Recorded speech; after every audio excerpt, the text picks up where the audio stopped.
Can I switch it into this? This is 2 plug, right? This what is this plug? I'm not sure about that part. Yeah. You want to switch the plug for one? No, I want to put. I mean, I have 2 hours battery. Yeah. So you're not connected. No, I don't. Where is your power plug? You can just plug.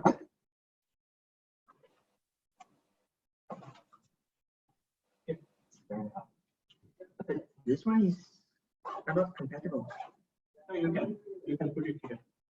This one. Okay. This one is the big. It's only like 4. Kanishka, not Kanishka. Yeah, that's okay. Thank you. Send him a mail. I should go. Which is also. I'm putting my link. Already asked me. This is not the 21st one. Okay. So 4 minutes, counting down further. Because Don't go live till. I'm going to make the video. I'm going to make the video ready yet. yeah, until everybody comes to go online. Yeah, I know. So I'm going to put like automatically from automatic to the. I actually need a second laptop to do the configuration on Facebook. Otherwise, Dinesh cannot see anything. Otherwise, the live is gonna be broadcasting at 3 immediately. No. So I need to do some. No, you do it. We have about 6 minutes left now. Now we have only 3 minutes left. Yeah. 3:10 before me. Because I can see the people on my screen. Yes. Can I reschedule it to 3:10 or something? Oh, it's too late. Cannot be updated anymore. Can I be updated? Yeah. All the people. Who else will I get it quickly? Prabhash is there. This one is there. Kanishka. Okay. Kanishka. I'm calling you.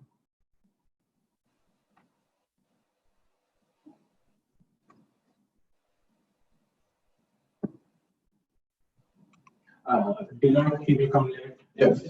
He was here. 3:15. 3:15. So we're gonna how to say delay for 15 minutes. Yeah, we started. Yeah. So have some. Okay, then 2 minutes left. You have Oman, you have. We have I think Mr. Prabhash has not how to say shown his video. Yeah, you put it on. Okay. Okay, so 2 minutes left. Can you call Kanishka?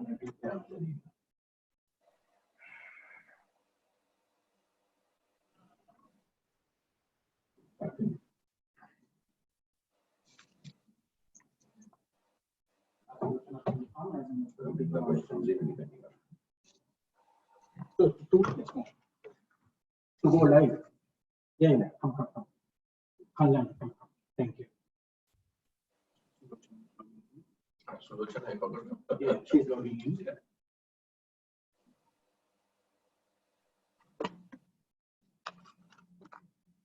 When they log in, is it possible to just show that picture for a moment?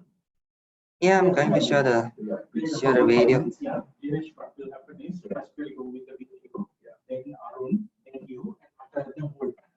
We'll let them see.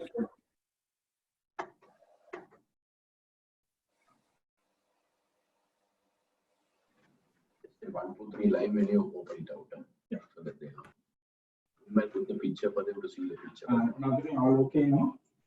All the questions you sent it to my on the technical group of WhatsApp. Okay, technical group of WhatsApp questions. Yeah, good to go. Thanks, wish you all the best. Bye. Okay, 1 minute to live. Yeah, you put the I will share with this first. Yeah. So Okay, wait till about wait for 5 minutes and then. Yeah. And go like this. Okay. This green color is okay. Can I take this one? Oh yeah. Better now. Right. now it's on live. So should we still wait? Because Yeah. okay. The picture, right? I just put the ICC website. It's already live. So let's just wait. Yeah, you muted it, no?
Hello?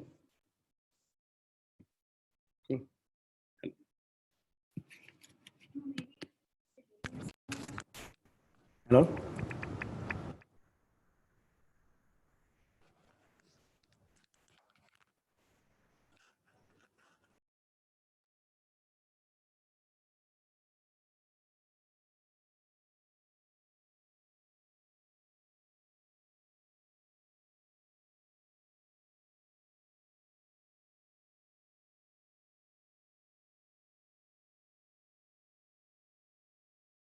I'm grateful for the way the private sector has already stepped up to lend its support.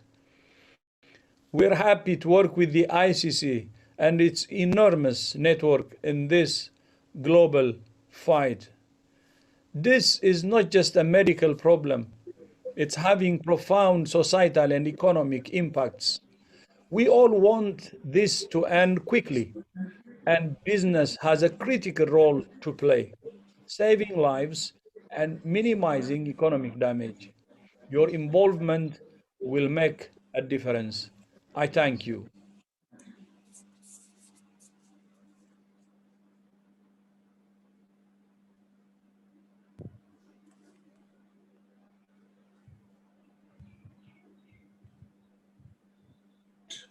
Enabled seminar or webinar. Another, I said, well, for the reason that there have been similar events across these platforms that have been arranged and organized in recent days with similar concerns and grappling with almost the same issues and concerns. Now, I don't think there's anything fresh or new that needs to be stated with regard to this affliction that is sweeping the globe and having an impact on the lives of millions, livelihoods included, and by extension, businesses have had to suffer enormous losses. So it is vital, as we have just heard from the Director General of the World Health Organization, or the WHO, there is a need to be able to resuscitate, rebuild. And that's what this meeting is about. It has been said that there is the involvement sought, eagerly sought, of the private enterprise that comes within the umbrella of this mighty organization, the International Chamber of Commerce, with its 43 million members that are spread across over 100 countries. So it is surprising that the Director General of the WHO I'll put it on. keen to have the support and involvement of business people yourselves. And why? Because he said it was not just a medical problem, but there is also the other huge issue with regard to the economies of country after country. And all of them need to be able to get back to doing what is needed for its own people. And healthcare is just one aspect. But here in Sri Lanka, it must be mentioned that the ICC is represented by ICC Sri Lanka. And they have been involved, and this is one of those events that has been arranged and involved several others. I'll come to that in a moment. But it also is worthwhile mentioning that the ICC in Sri Lanka concerns itself with business people and many in our own country. Now, I hardly need mention, but I think you're well aware that there is an ignominious anniversary that we recall, and that's the Easter blasts of 2019. And so it was, and it is a sobering thought that so many lost their lives in those sad events of a year ago. And the impact of those varied problems continue to afflict businesses and people to the present day. And the ICC, well, they have been very concerned, and in fact, they had arranged to be able to support orphans, and 21 of such orphans were selected to be the recipients of 500,000 rupees each, which will be a scholarship that will cover their education. So the ICC has hands-on experience. That's the ICC Sri Lanka has been involved with supporting the community here. But now what we have is really a business meeting. This meeting that involves you is a business meeting, and we'll come to grips with the emerging reality. This will not be about complaints or against this organization or the other. This is not about complaints. This is not about the skullduggery on the parts of politicians and their schemes. There is no apportionment of blame that will be discussed over here. This has everything to do with supporting the stakeholders within this community of business in Sri Lanka. That's the idea and intent of this. What is sought is to be able to discover practical measures that can be actually implemented in the real world, and that which can help to rebuild the economy of our own country. And as I've already mentioned, the malaise began a year ago with the Easter crisis of 2019. And after that impact comes this present pandemic, which, as we have mentioned, is creating havoc. Now, the ICC in this country is being joined by a professional organization, the ACCA, and we have the media support of the Daily FT, and also Huawei Technologies Sri Lanka have also been brought on board, and they are facilitating the presentation of this event on both Facebook and Zoom. And so we're benefiting from their good offices, and we're very happy to be able to do that. Now, today's conversation, and in fact, it is a conversation, will have many takeaway points. So we would like to urge you to pay heed, take note of what is applicable in your particular area of business, in your industry, and whatever else that your business is involved in. In reality, this conversation will bring together several areas that are represented in Sri Lanka. And we also will have a wider perspective, examining economic realities and possibilities and overseas view as well, and we'll bring that in as well. So what I would like to mention right now is the theme that we have. You already know what the theme is, and there are 3 words in that theme that merit our close attention. 3 words. One of them is continuity. Another word is resilience. And those are 2 words which we are quite familiar with in the business world, I'm sure, and we've heard it before. There is a 3rd word that we need to think a little deeply about. That word is reshape. Reshape. What does that actually entail? How would you communicate the idea behind reshape to those who are your stakeholders, your employees, and those in the management layers in your organization? Do they all come to understand what the reshaping is? Who decides what the shape is to be? How is the reshaping to be communicated? These are some of the key factors that will come in. For, we have agreed earlier, I think, it is business unusual. And the new normality will be bringing in a set of realities that will, in fact, need reshaping.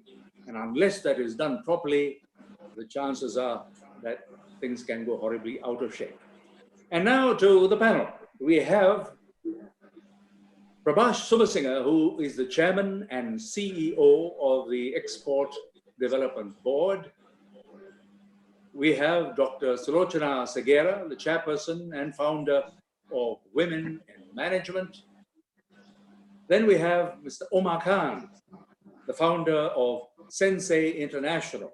And he's one who's truly recognized as a global consultant and resource person involved with effective business strategies in various areas. And also, he's one who's very well acquainted with Sri Lanka. He knows Lanka very well.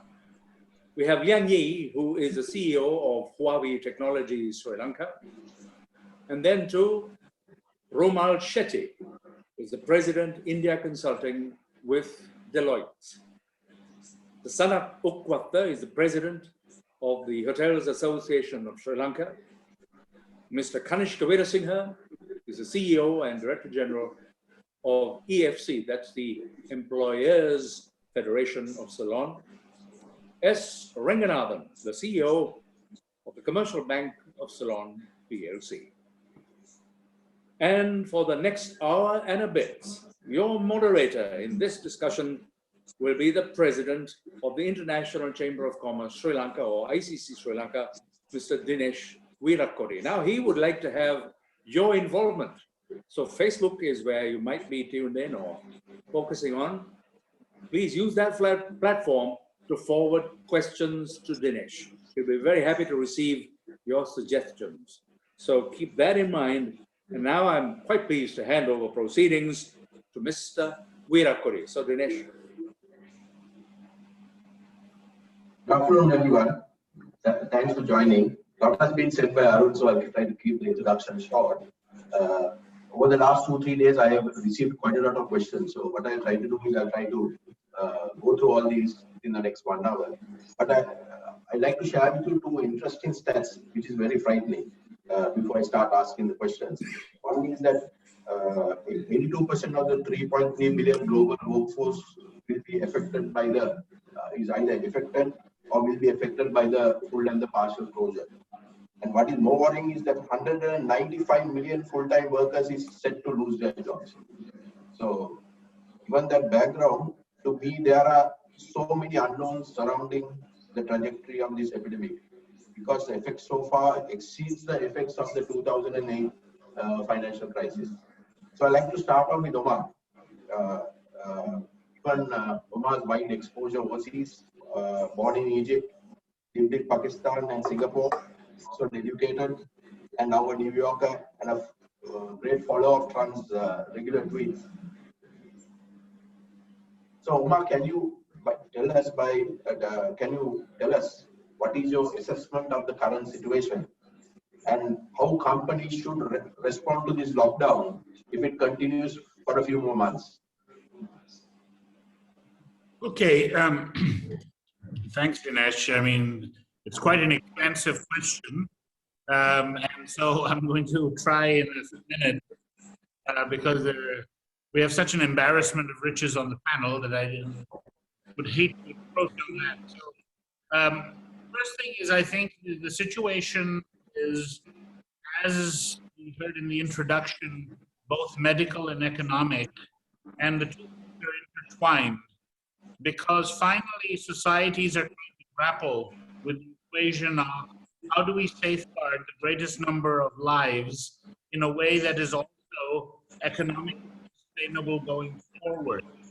Initially in shock, clearly the strategy was containment, suppression, mitigation, flattening the curve.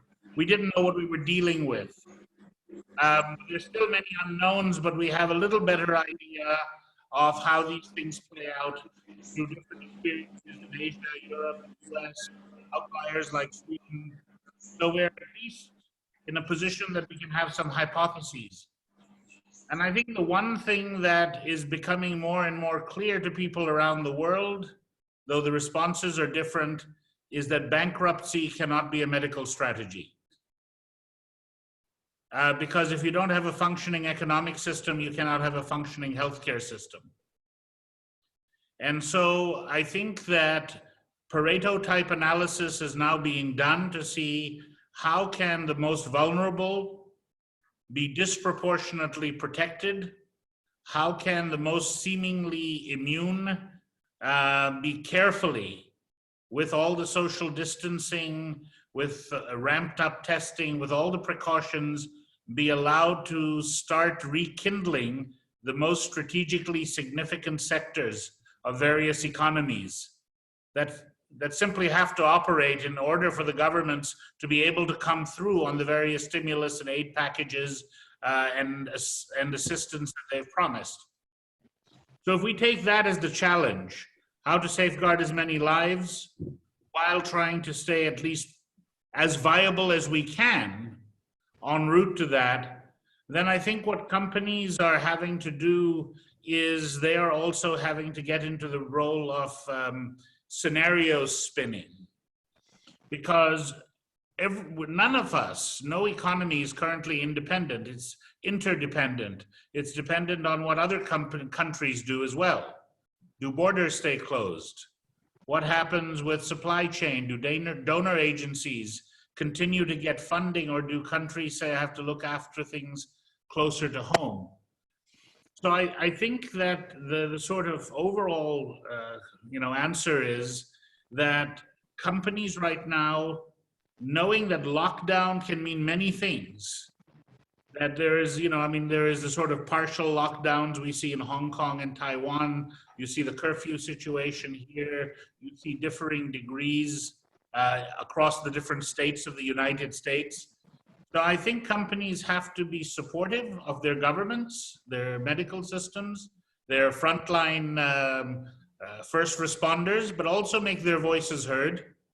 Let the people who make those policies understand what they need in order to at least be viable, and prioritize. I mean, we have to learn the lessons of remote working. We have to think about how we manage shifts. We have to think about how supply chains operate. So it's a vast, vast set of things. So if there was one thing, it would be get a nerve center, as a lot of people are calling it. I think our friends at Deloitte may have used that word, McKinsey's used that word, we've used it. Have a kind of strategic nerve center that plays out various scenarios and prepares responses that are both in terms of financial, in terms of workplace, in terms of digital capabilities, supply chain, human capital, the whole range.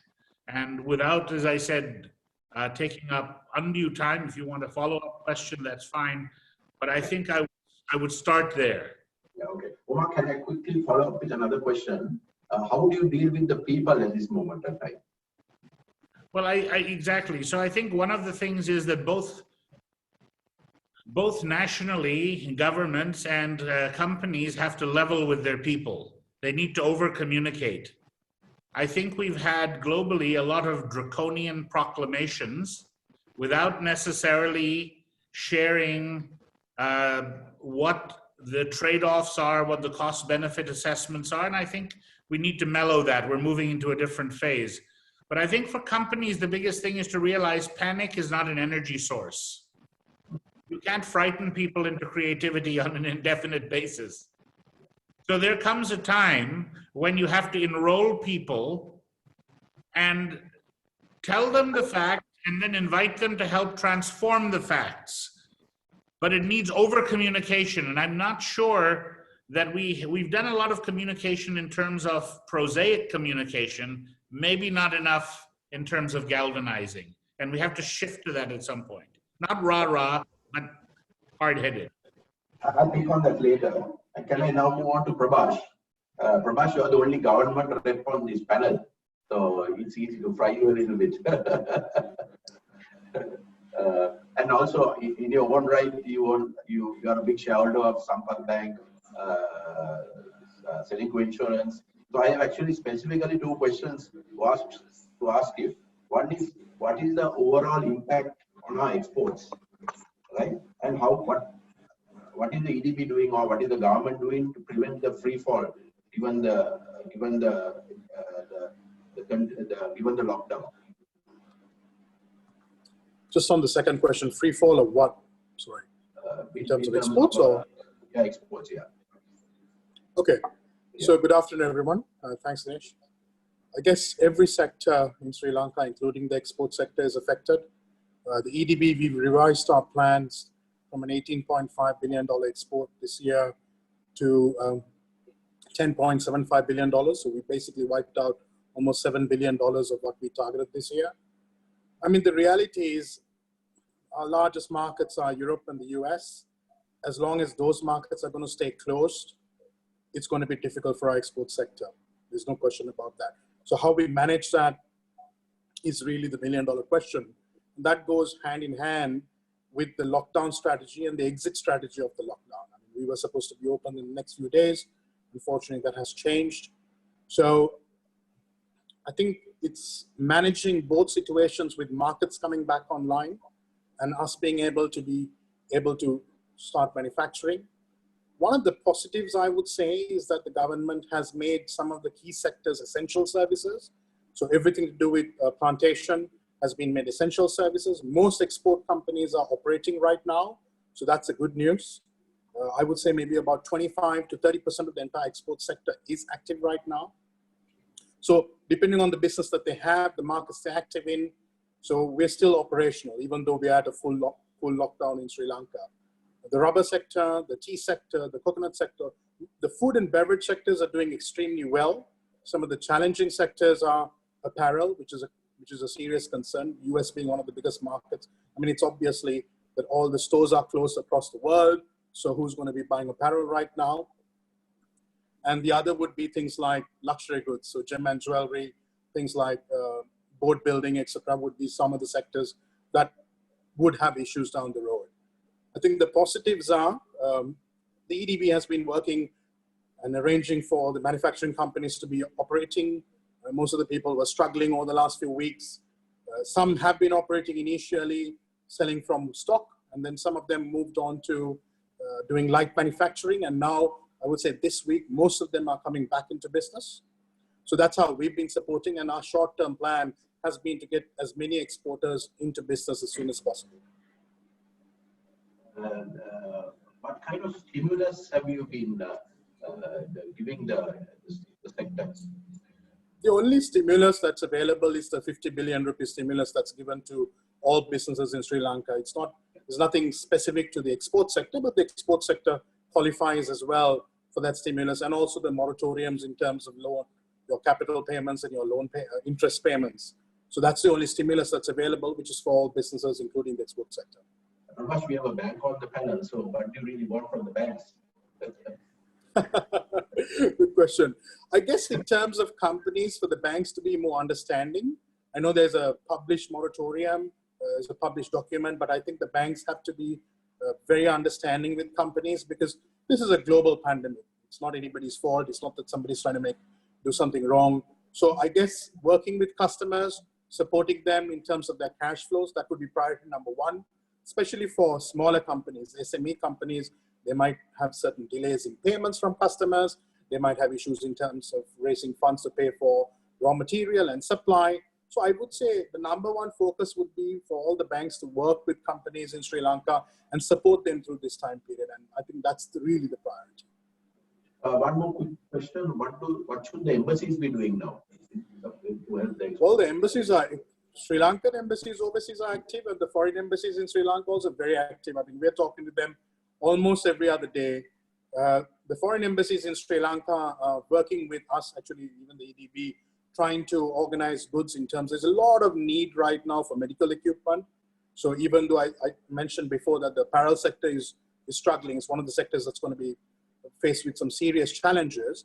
But how fast can we move that sector to making things like medical gowns or face masks? So those are some of the things that the embassies are working. All the embassies have been talking to us, and their number one need right now, like everybody can guess, is PPE. Before I move on to Renga, any specific advice you can give the exporters? I would say, I mean, look at short term, medium term, and long term. Short term, we need to get businesses active. Whoever's got a business book in front of them, they need to become active so they can talk to the EDB. We're willing to support them to get back into business. Medium term, understand which markets are operating, where the opportunities are. Maybe also look at broad basing your product line, be a little bit agile. It's a good time for all businesses to redefine itself. And long term, look at strategic shifts. Okay, thank you, Prabhash. Can I move on to Renga? Rinka, you run one of the largest private sector banks here. In addition to that, you have a big operation in Bangladesh. What has the corona pandemic done to your balance sheet? And what concrete steps should the banks take to recalibrate themselves for the future? In regard to our balance sheet, of course, we are yet to have major impact to our balance sheet. We are at the early stages of our, the crisis situation. But one of the biggest area where we are all facing challenge is enabling our borrowers to repay their borrowings. So we are ready to face that challenge. Some of our borrowers will not be able to pay these loan dues on time.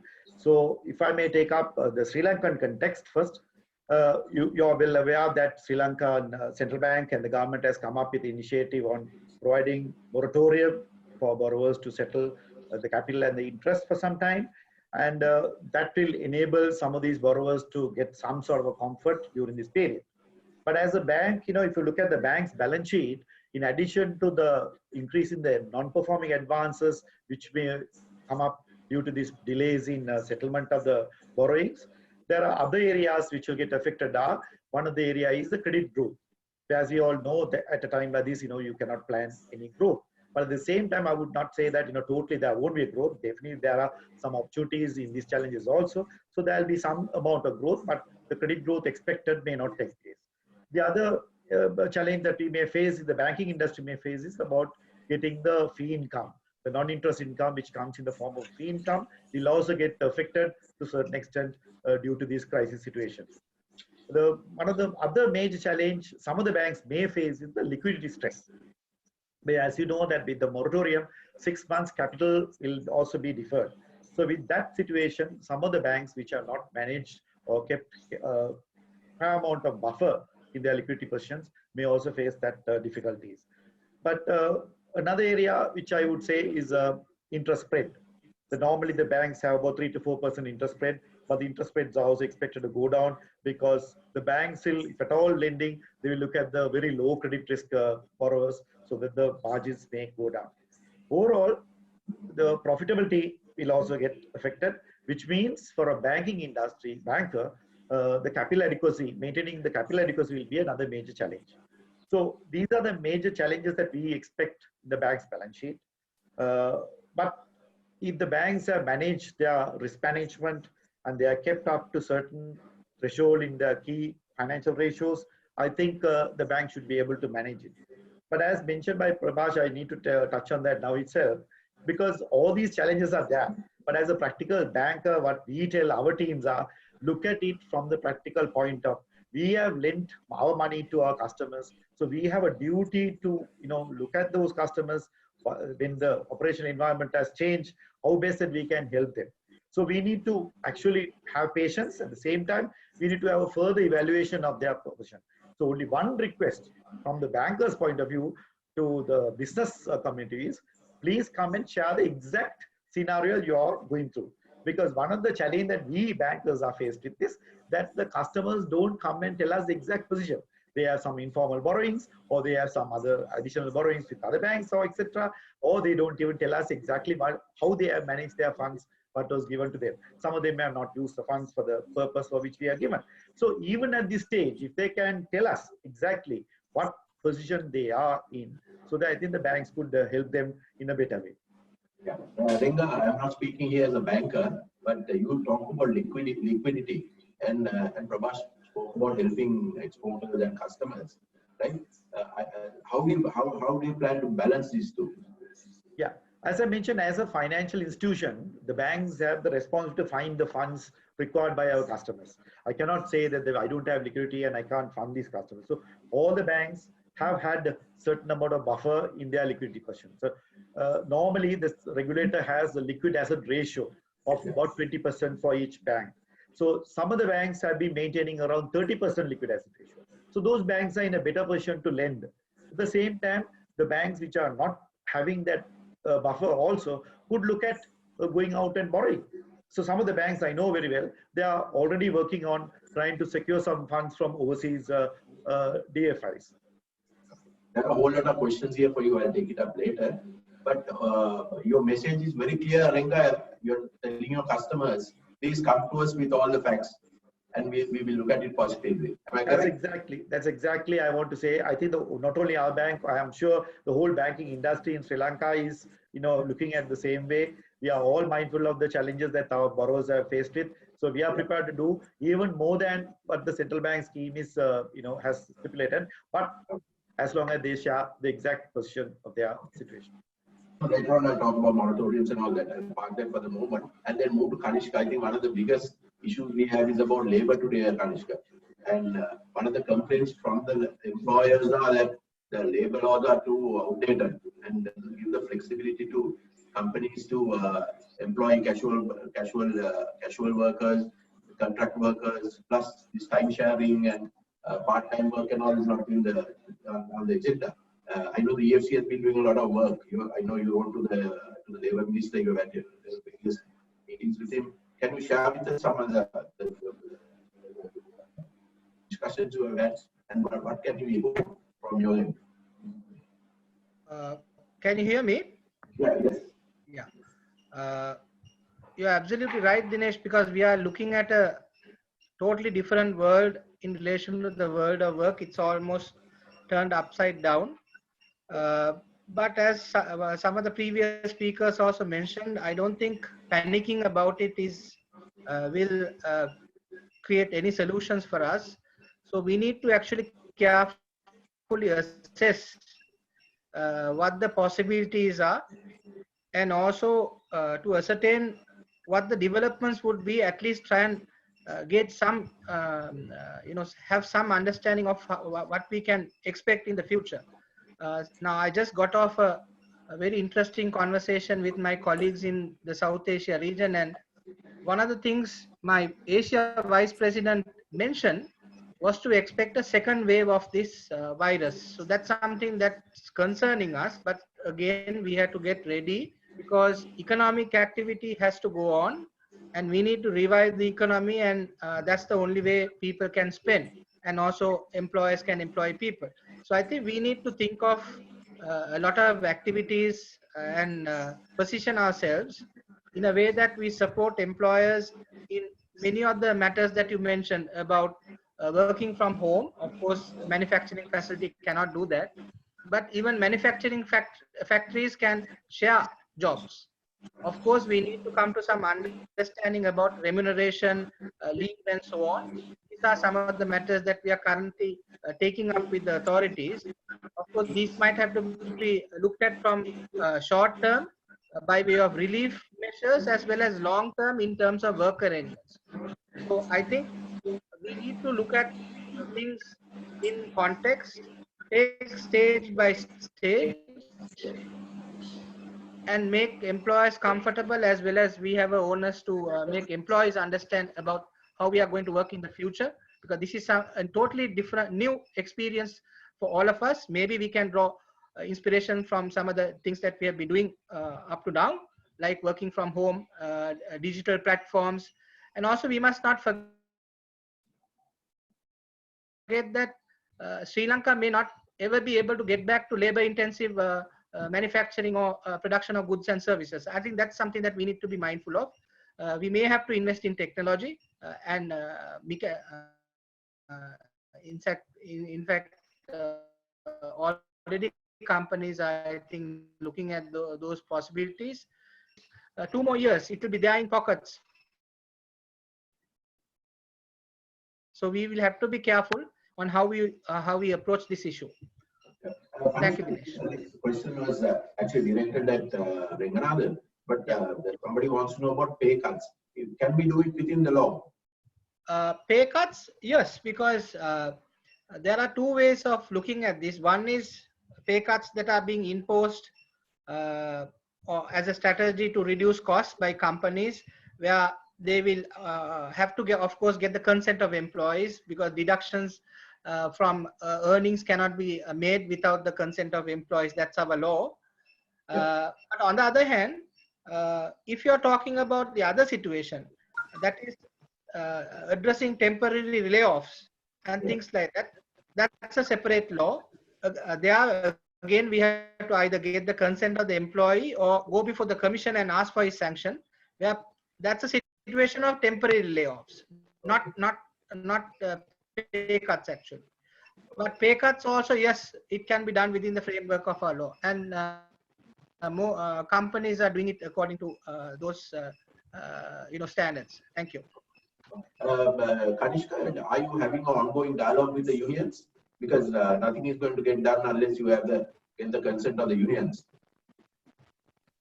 Yeah, actually, we have a task force, COVID-related task force looking at employment matters, chaired by the minister, and there was a third meeting of the task force today, because and the unions are also represented there. Whilst we will be having a direct discussion with the unions no sooner the curfew situation improves, I'm actually planning on engaging with all the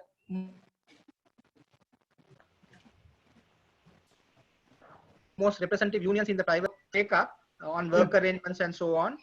But at the same time, we have brought it up to the task force, which is convened before the minister. And these matters were actually discussed today as well. And one of the proposals that we made was to allow employers to revise terms in view of this situation, because this is not a ordinary situation. It's a pandemic, and it's actually a force major type of situation. Supervening.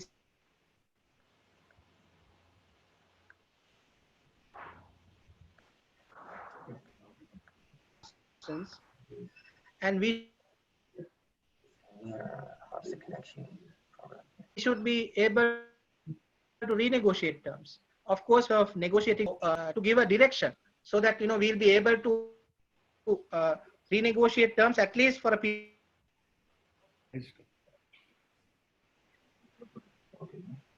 Thank you, Kanishka. Can I move on to Sanat? Sanat, I know the tourism sector has got a real hammering.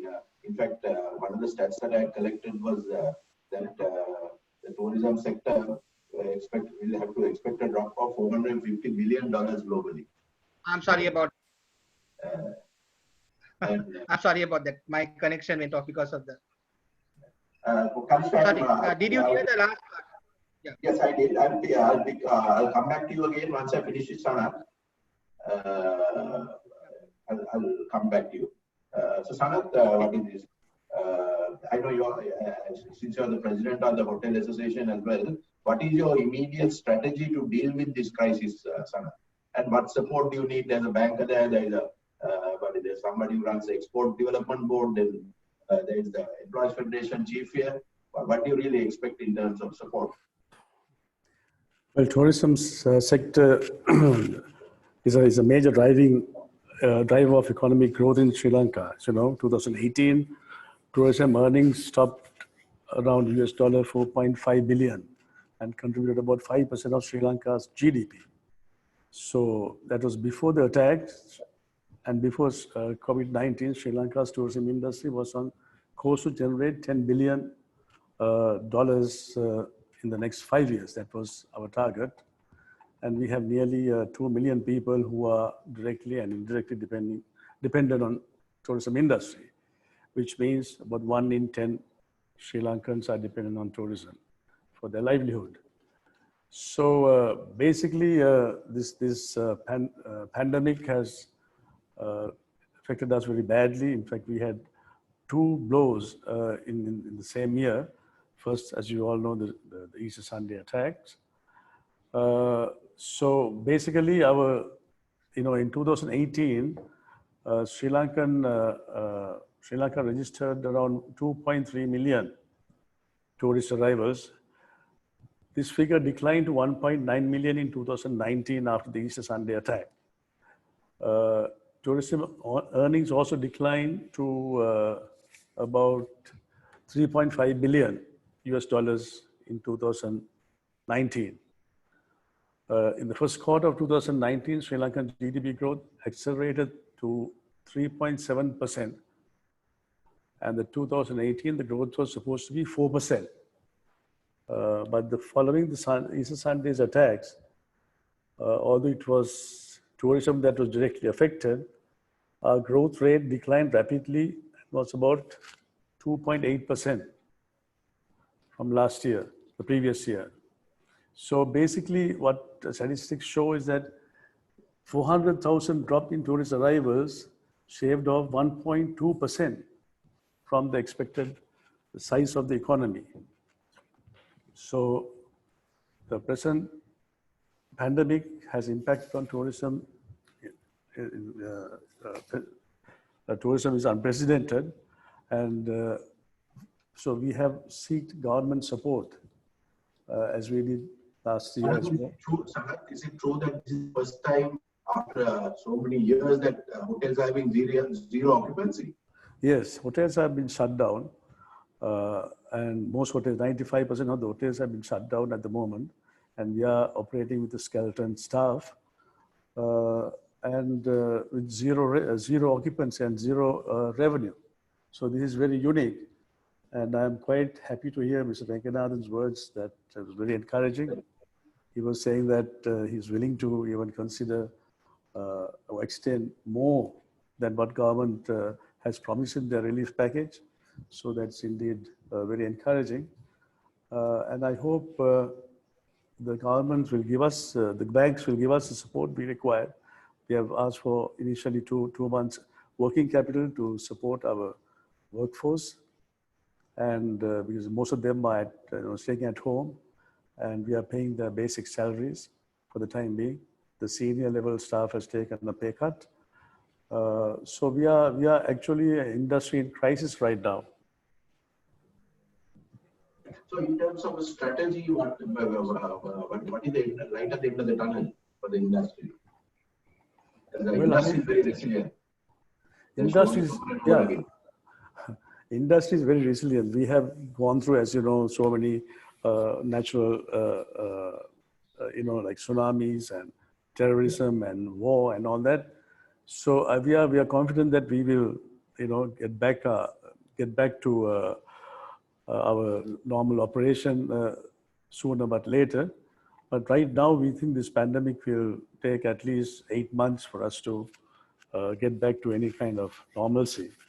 So this magnitude of this impact is huge, because this has not only affected Sri Lanka, but the entire world has been affected, and a lot of people have lost their jobs, and we are actually waiting to see how we can recover. But there are signs of recovery, because when you look at our forward booking inquiries, we are getting number of inquiries from mainly from Europe. They are asking the availability. They are looking at a possibility of making bookings from January onwards. So there is a little traction in our booking pattern right now. And we are confident that once the health authorities give some kind of go ahead to receive tourists, without compromising the health of the people of the country, I'm sure we can revive this industry pretty fast. By the third or fourth quarter, is there opportunity for domestic tourism, like how you saw in the home? Yeah, of course. We are looking at the domestic tourism very seriously. They have always, represent around 20 to 20% of our total business, especially in the resorts. In the city hotels can be even higher, because they have a lot of, F&B functions, events, things like that. But all these things are at the moment is impacted very badly because of obvious reasons. So right now, until September, October, our industry will have, we won't have much revenue going forward. So you comment on the banks in that context. Yeah, I mean, we are actually in a very precarious situation, because, last year also we took a, bailout after Easter Sunday's attack. And for this year, we are going back to the banks, having quite substantial debt already, we are carrying in our books. So this pandemic was so unfortunate because we were recovering pretty well. And we were hoping that we could pay back all our debts this year, and we can start a fresh financial year, from next 1st of April next year. But now we have gone a little backwards, and we like the banking community to look at tourism industry as a long-term industry. Actually, none of our members, I represent an association called the Hotels Association of Sri Lanka, which is commonly known as TESL. We have 240 members, and none of our members have ever defaulted on any loans. We have delayed, servicing of our debts for obvious reasons. So, but we have never defaulted, and we have given good prime, security as mortgage for these loans. Just that our cash flow is get affected with events such as this, which is completely beyond our control.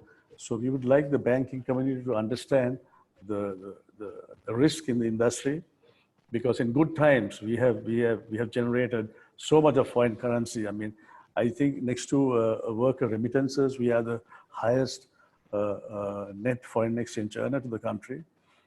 Unlike some other exports, we don't send our money out. We bring all our money into the country, and 95% of our earnings remains in the country. So we deposit those monies in the banking, sector. So we have given them, we have brought in a lot of dollars into the economy. So therefore, there are ups and downs in our industry. This is common not only to Sri Lanka, but world over.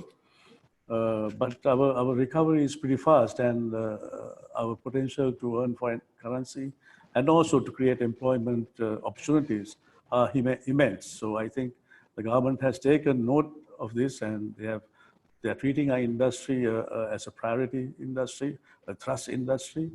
A few months ago, government granted us export status. We benefit the same benefits, or enjoy the same benefits as other export industry or sector enjoys. So we are an invisible export, no doubt, but we enjoy the same benefits as other exporters. So it is Sri Lanka is naturally geared for tourism. We have so much of natural assets, cultural assets to offer, and it is an industry that we can develop, and the trickle-down effect of our industry is huge. The multiply effect, from each tourist, about 10 or 15 people are benefiting. So even for the man down on the beach, who's selling a effect or even a king coconut to the big hoteliers, we all benefit from tourism. So it is an important industry that country has to recognize. Of course, unfortunately, there are some risks involved, and I hope we will get continuous support from the government and the banking industry for us to, maintain our assets and the employment, safeguard the employment. We heard you loud and clear. So, Prabhash, you have any thoughts? I would like to say anything. I mean, on the exports, just to comment on one thing Sanat was talking about, most of the exports that we're bringing in terms of value addition are key sectors, right? If you take tea, rubber, coconut, all the food products, etc. There is only in terms of apparel where we do import material, add value and export. So there's still a large contribution from the export sector to Sri Lanka. Rekha, would you like to respond as well? I need to respond to that. I know not only tourism sector, even all the other sectors who has borrowed always want to come to the banks and to ask the banks to support them. Just as I mentioned, the banks could also support, but everyone needs to understand how the bank also functions. Bank takes on one side the deposits and the shareholders' funds. With those funds, we lend to the borrowers. So when we do that, we have to ensure that we repay back the interest to the depositors, as well as we give a reasonable return to our shareholders. So with this background only, we lend to the people to repay. Now, when I said that, when we know that there is certain amount of challenges our borrowers are going through, the banks are prepared to support. Means banks need to know from the entrepreneur who started the business or who running the business what is their future forecast. True, we are all at this moment of time, we are unprecedented pandemic that we are going through, so we all have uncertainties. But with all that, as any businessman, whether it's the tourism sector or any other sector, they should also relook at their business plans and come up with, okay, certain amount of time within which we'll get back. These are our plans. So if they can share those plans with us, we could look at it and see what best that we could do. As we know that some of these organizations have immediate problem is to meet their salaries. Okay, we could look at that, provided the past servicing of facilities have been very good. And we look at, as a banker, we have certain ways, criteria to evaluate that. And if we feel that further funds, if we give it, and those funds also can be recovered from the borrower, we are prepared to support them. So the other thing is, normally, every borrower, when there's a big challenge, they run to the banks and want to get the funds at a very cheaper rate. Now, there again, it's another issue, because as I mentioned, we have mobilized these funds at a particular cost. So the banks could also lend them with certain amount of risk premium at a certain rate. So there is no special privilege or the funding that the banks have to give certain special, low cost funding to anyone, unless we are in a position to, raise or secure these funds from overseas. So while I said all these things, when the borrowers delay the repayment, mainly the interest repayment also, the banks get affected. As I mentioned earlier, the bank's profitability goes down. So in a way, if we don't look after the bank's profitability also, finally, if the bank makes 1 billion profit in a very short manner, in which if you do the calculation, if you make 1 billion profit, we could lend 10 billion to the business entrepreneurship in the next year, because that's how the bank functions. Banks need to keep certain amount of capital adequacy. So therefore, we need to ensure that the banks don't suffer a lot also. At the same time, within the capabilities of the bank and with the confidence that the borrowers could, give it to us, we could support them. That's how the banks will look at it. So some of the borrowers have asked for longer term repayment for capital than the central bank scheme of 6 months. We are prepared to look at it, provided they are in a position at least to assure that the interest would be serviced during that period of time. So that's the way what I mentioned earlier. The banks could look at it from a practical angle, provided the borrower and the banker sit together and discuss what the plans, and if the banker feels that the new plans are something that is achievable, then the banks will be able to support them. That's my response, Dinesh. Omar, can I ask you to come in quickly? Maybe on the transformation side, do you have any advice or guidance for the tourism sector? Well, I think the 2 or 3 things is, one is that I think the case is going to have to be made over and over again. There was a mention that there's a little bit of risk. I think the world is going to define what is acceptable risk increasingly over the coming period, because there may be a second wave, there may be a spike after lockdown finishes, and we're also coming to grips with the actual fatality percentages are. And all of this is unsettled science, but it will be much more settled. So we'll have some thresholds in mind, and I think that will empower us to make an application to people that Sri Lanka is one of the safest places that you can visit, that we have gorgeous opportunities with great opportunities for social distancing, cultural stimulus, very low caseload, very low fatality load. We're great value at a time where people are feeling pinched for pennies. And I would certainly advocate drumming up domestic. We heard that mention because a lot of people have deferred holidays and vacations. I think it should be a national imperative to go and populate all of Sri Lanka's hotels for anybody who has discretionary income. I mean, these guys have to be in some kind of spring training so that when those hordes come in January, hopefully, having made their peace with the pathogen to whatever degree they can, that we aren't, that we need that time to staff, to train, to build up again our organizational resilience. And so we have to go and provide, the people who operate here then a way to keep their staff on, keep their service levels high, to keep their spirits high, and therefore we have something to offer. There was also mention of conferences and so on, and people say, well, how can that happen? Well, right now there's a lot of spare room. So if you're having a conference for 20 people, you could do it in a room that holds 50. And you can have 3 seats between everybody. You can mask them, you can glove them, you can put them 6 meters apart, or 6 feet, or whatever the guideline precisely might be. They can eat that way.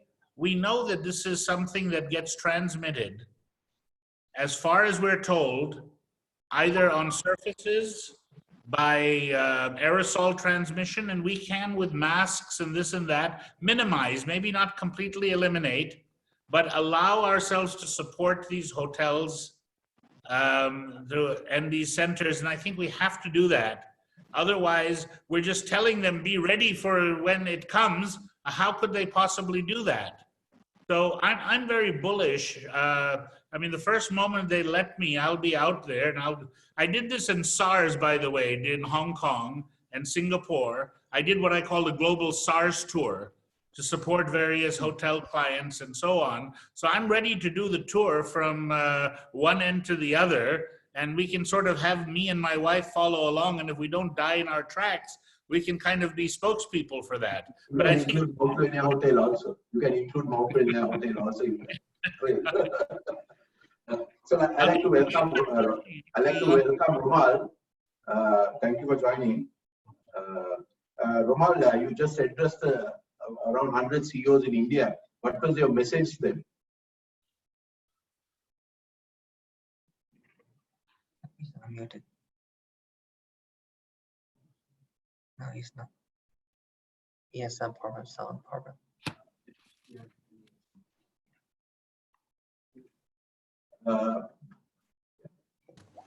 Can you hear me, Dinesh?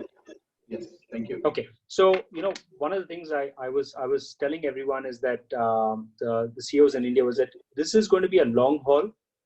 It's not something that will change in 3 months, because whether you look at a vaccine, which may take 12 to 15 months, or even if it's a cure, and the fact that you cannot keep borders closed forever, and there are of course countries that are going with this isolationist or protectionist kind of measures, but you cannot close that forever. You'll have to open up somewhere, and so there is a possibility this thing may again come back. So prepare for long haul, right? So it'll take some time, but also prepare for the new normal. The new normal, the new ways of working are going to completely change. So start preparing now. So in my sense of saying, digitization, virtualization are here to stay. So change your business models, become leaner and fitter, right? This is an opportunity. And I do think, this is an opportunity also to relook at, for example, what, I was telling India, but I think relook at what Sri Lanka can do.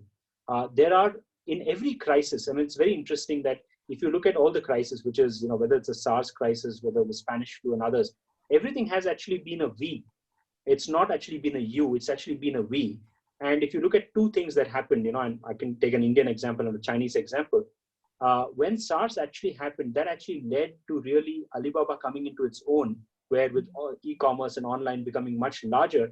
And in India, demonetization, which was obviously, which has many people have different views on demonetization, but demonetization led to digital payments, led to an influx of digital payments. So this crisis is honestly an opportunity to relook at your business models and therefore be prepared for the long haul. And of course, one thing that I said is cash is king. Ensure that in some way you manage cash because you don't want to go bankrupt.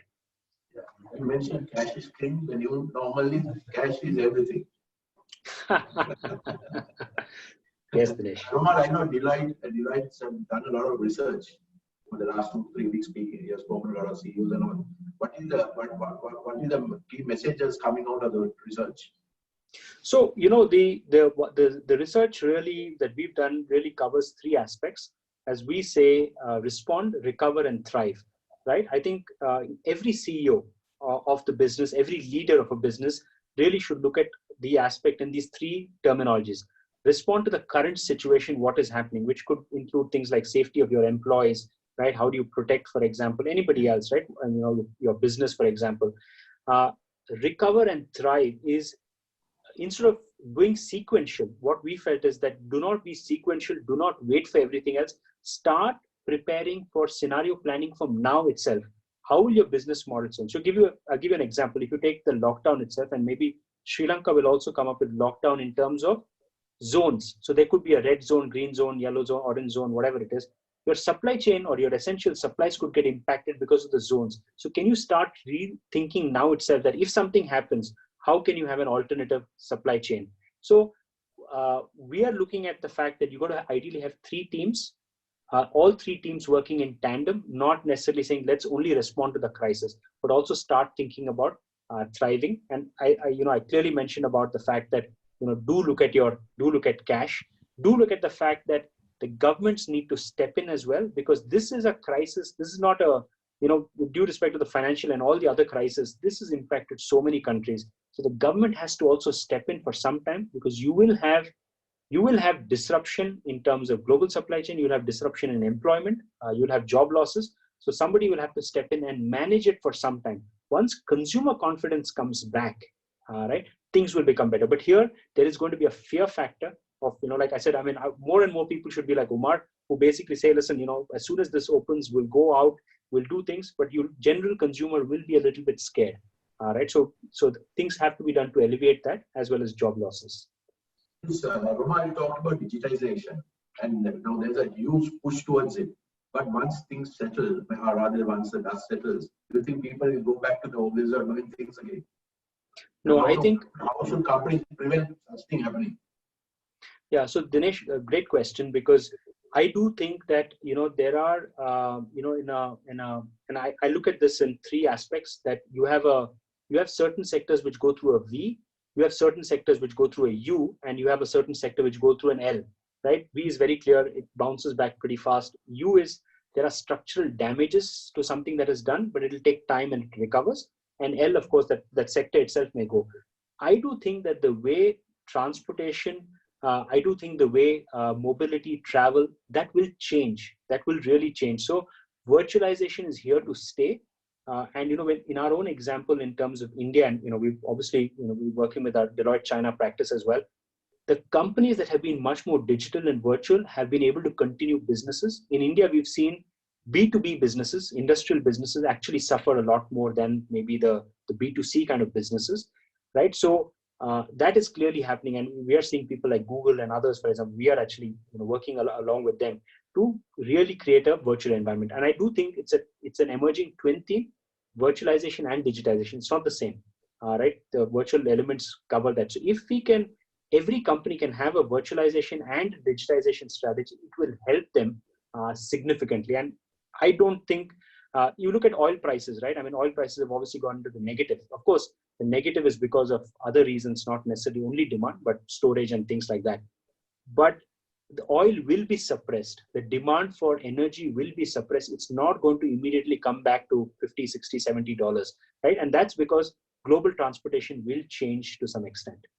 Okay. Now, before I move on to Dr. Sulochana, I have one more question for you. Do you have any specific advice for young graduates coming out of the university? I would just say that I would say to a young and old together, embrace technology like anything. People should, the most important aspects of when, whoever is a young professional, learn data science, learn machine learning, learn what the cloud can do. That will really help. Earlier, it was all about, IT is a particular element somebody is doing. Today, and I seriously believe that the US and the UK took this disease seriously only after the Imperial College of Commerce or Imperial College basically came out with their models, and that was based on a predictive modeling and data science. Scientists were used. Data science is going to be used everywhere. So I would just say that, and have the capacity to learn, unlearn, and relearn. I think all the three things are extremely critical. But young kids should really embrace technology. Even if you're an artist, technology is important. So I think that's the advice that I would give. And also, Roma, what advice do you give to those 40-year-olds and 50-year-olds who are refusing to come do Zoom conferencing and using technology? What do you do with them? So no, but even it's never too late to learn. And like I said, it's extremely critical because, like I said, the business models of tomorrow in 3 to 5 years will be very different.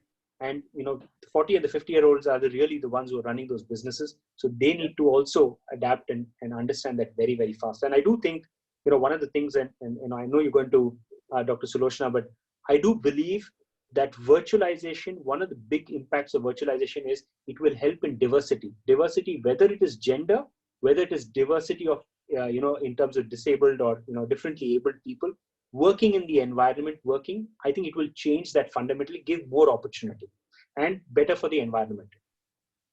Thank you, Ruma. I'll get back to you again. Sulochana, can I move on to you? ICC, we have done a lot of work with the organization. You are doing some great work, right? And I think in this crisis, it's the women, a lot of women are in the forefront, especially when you look at the medical care workers and stuff like that, right? What are some of your concerns and what can the business community do to support some of these people? First, thank you for getting this women concept into the economy, because many of the, I think, organizations forgot that women contribution for the GDP in Sri Lanka directly is 29%, while we are the highest in Asia, where the Bangladesh is 18% and India is still 11%. So thank you for that. What I look at it is, as you said, the medical industry, we are 60% are female who are working for this, I think, COVID-19. But if you look at the economy, I think Sri Lanka ran with the informal sector during these 1.5 months. And informal sector is represented by women. Even though we are 35% women contribution to the economy, 22% are from informal sector, which the Sri Lanka ran. But I don't think, if you look at the big picture, whether it's going to directly affect the informal sector. No. I think the opportunities are creating for informal sector, especially the cottage industry, since with the new concept which come in that local producers will get an opportunity. But as Uma said, the most vulnerable will lose the jobs. So it is more onto the formal sector female who are in the employment who will lose their jobs. And many of the females, apart from the apparel sector, are in the service sector. So they are going to be losing their jobs. That's where I think the government, as Roma said, the government contribution also has to come to ensure that diversity of businesses. And as directly said that we had only 22% population were using IT internet in Sri Lanka. With this, I think it increased. And also you said 40 or 50 people don't want to come to. But I don't think now it has changed, because when you say you have to WhatsApp your prescription, I saw more females are WhatsApping than men, where the less literacy on the IT was female, right? So opportunities, this, if you really target on negatives, we'll see more negatives. But I think if you really look at the positives for females are coming up with the cottage businesses and also entrepreneurship. But no one is addressing the microfinancing issue, because it's something, because we talk about loans and all that. Many of the 90% women cottager depend on microfinancing. That has to be something that government and the private sector has to look at. And also the supply chain is one of the key areas women are doing very well, where I think the industries of business has to come and help women in that. What about the domestic workers? There are a lot of females engaged in that. And given the crisis that we have now, a lot of them may not be getting that income. So as an organization, what are you doing to actually help some of these people? Okay, a lot of domestic has been sent home because the government said only the family. So I know my domestic has been sent home. So the as an organization, what we have done is we cannot pay cut their salary because they are not regular payment. So we have tried now for last 1 month, we have fed 500 families for the domestic employees, but it's not the same because we only think about the domestic. We are not looking at the blind society. We have huge blind female society and also deaf and dumb who are contributing to the economy. And many of them on manufacturing, but they have been ignored. So that is something where we are looking into bring back. So they are directly into mostly onto the hotel industry, hospitality industry. but we will have a issue because Sri Lankan exports are from agriculture mainly and the apparel sector where the females are there. But if we are trying to limit the imports and manufacture for the local, I'm not sure whether we are having that capacity for export and the local users. So that will open up a lot of business opportunities if we really want to look apart from these, the framework, whether COVID-19 is going to lose jobs or whether it's going to open opportunities. But the corporates, first thing they will reduce is females who are in HR, females who are in finance, and females who are in admin. And one of the major issues in Sri Lanka is they do not strengthen HR when a crisis comes. They do not increase the mental health. So that is why whenever crisis comes, corporates fail from human management. So I think Omar is expert on this. This is Sri Lanka, one of the key issues, but I have not seen it that in Europe countries it's happening. But Sri Lanka first budget cut is for human resources. That's why whenever the crisis comes, Sri Lankan corporates cannot face it because their human resource is not mentally strong enough. I'll get back to you again. This Oman, Kanishka, can you comment on that? You want, go ahead. Omar, will you go first? Yeah, go ahead. Yeah, go ahead. Kanishka, go ahead. Yeah. Kanishka, go ahead. I think we need, I would not actually come to such conclusions right now because I think a lot of companies are assessing, and I say this with a lot of pride, at least about the EFC members. I know that they are trying to reduce costs and implement various strategies. That is to actually retain employees. And I've seen the top the executives taking a pay cut and their commitment so that their lower associates can have their basic pay at least, and also their job security. Right now, that's the assessment that I can make, because we are in touch with almost all the companies, the major companies in this country, and they are having this I would say this kind of strategy, because we met with all the major industries, and also we are taking them before the Commissioner General as well. And the rhetoric that they have come up with is that we want to save as many jobs as possible. And this was, and we must not forget that this is not the first crisis that we have had to face. Remember, the 2008-9 crisis also gave us an impetus of opportunity, and an opportunity to learn. And even there, if you can recall, it's the executives that took a hit so that they could safeguard the jobs and give job security to their associates.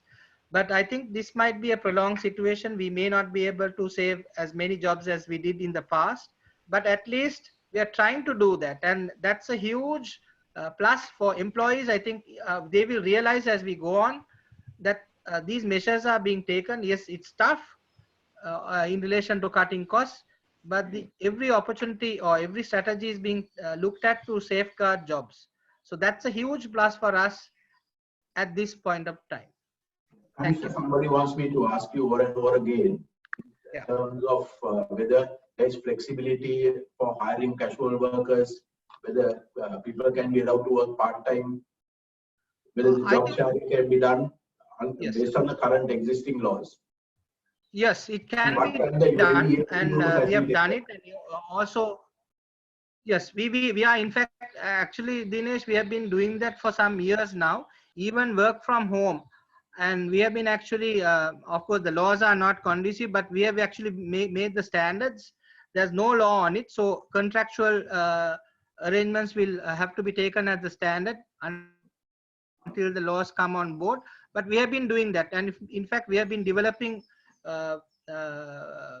policies in relation to working from home and distant locations in a big way, and in a manner that, it also suits the requirements of companies, like protecting data, protecting intellectual property. So all those safeguards, in addition to having a system where a person is able to work from home, is also looked after. So I would encourage more companies to come and talk to us and look at the policies that we have developed, and we will certainly help you as well in implementing those, because we also look at the employee factor as well, when we implement.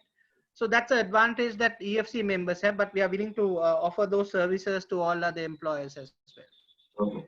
Before I move to Liang, can Uma also come in? Yeah.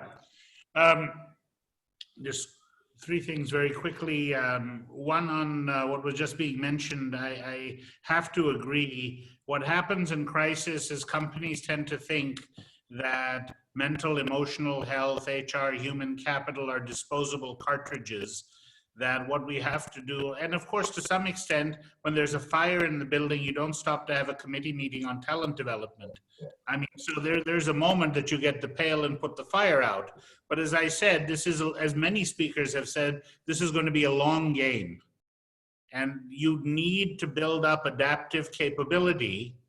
And I believe up until now, we have not taken seriously how damaged people are going to be coming out of this lockdown and curfew and uncertainty. It's not natural for humans. It affects how we process, it affects how we are. So thinking that we're just suddenly going to bound out one day and suddenly become economic dynamos again and do everything is just absurd.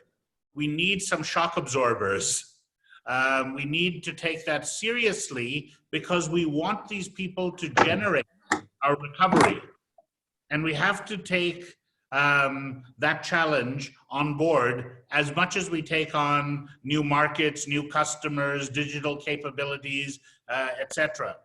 The second thing I would just say very quickly is I didn't want to give anybody the idea that I'm a particular daredevil when I said we'd go gallivanting across Sri Lanka. I just believe that we have no choice. We have to accept acceptable risk. We have to define it. We have to go live again. And while I don't want to be frivolous or complacent and we wait for scientific guidance, it just reminds me that we had the most dangerous viral pandemic after World War I. It affected 1/3 of the planet's population, killed 50 million people. Polio was still alive. We transcended a Great Depression. The Western democracies won a world war and got a polio vaccine. So I hope nothing like that is in our future, but eventually there comes a time where you say the only way out is through and we can't hide in a bunker waiting. And just one teeniest mention, and I promise on the technology point, I couldn't agree more. The only thing I would say though to those 20, 30-year-olds, 18-year-olds, whatever, the world needs communication. So what technology does, it gives you different ways to communicate, but you still better have the ability to communicate. Most of our digital leaders are not tongue-tied people who had never had a thought. So Steve Jobs went in and got the idea of fonts because he was interested in calligraphy. So I would say educate yourself broadly and let technology get you out into the world to do those high-touch things that make you more human, and let it help us not do those pointless bureaucratic things that we can do so much more effectively digitally and using IT. So we have both and. Uma, I need to ask you this question before I move on. This is the third time I got this. I need to ask you this. Mr. Uma, a popular saying by Peter Drucker was, "Culture eats strategy for lunch." The new term coming out of China is "Corona eats strategy for lunch." I'll repeat it.